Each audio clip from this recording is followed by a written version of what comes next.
New season, new coaches. Handa nang umupo sa iconic red chairs ang mga bagong coach na makakasama ni Julian San Jose sa The Voice Kids.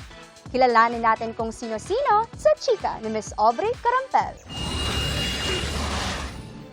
Sa pagbabalik ng The Voice Kids Philippines, magbabalik din si Asia's Limitless star Julian San Jose in her 4th season as The Voice coach. Excited na si Julie na muling tumuklas ng new breed of singers. This is one of my dreams talaga simula nung bata ako. Kasi gusto magturo eh. Sabi ko kay Lord, hindi ko alam kung sa anong paraan, pero eventually talagang gusto ko magturo. So ito siguro yung naging calling para sa akin na mag-mentor ka ng mga bata. Si Julie, may bagong coaches na makakasama. Una na riyan ang tinaguriang pop rock royalty. Walang iba kundi si Yeng Constantino. Looking forward na raw si Yeng to start her very first project sa Kapuso Network. Siyempre po, bilang isang mga awit, yung maging coach ka ng The Voice, isa yun sa mga checklist na gusto mong magawa sa iyong career. And I'm just so grateful na ibinigay po ito ng Panginoon in His right time. First time ring uupo sa iconic red chair. Ang equally iconic pagdating sa Pinoy rap.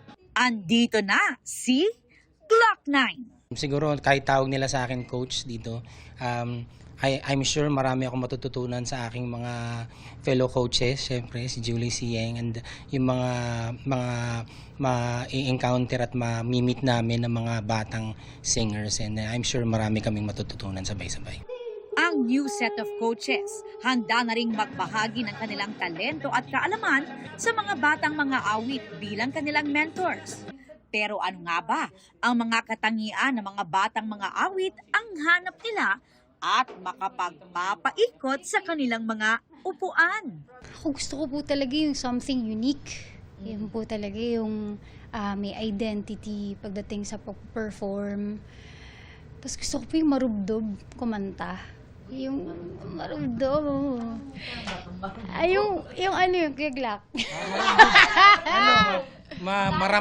Maramdamin. Yung first line pa lang, yung kikilabutan ka na. Pag iikot ako, tama yung sabi ni Yeng, pag unang line pa lang, nakuha mo na ako. Parang regardless kung nasa mataas na note ka ng song or, di ba?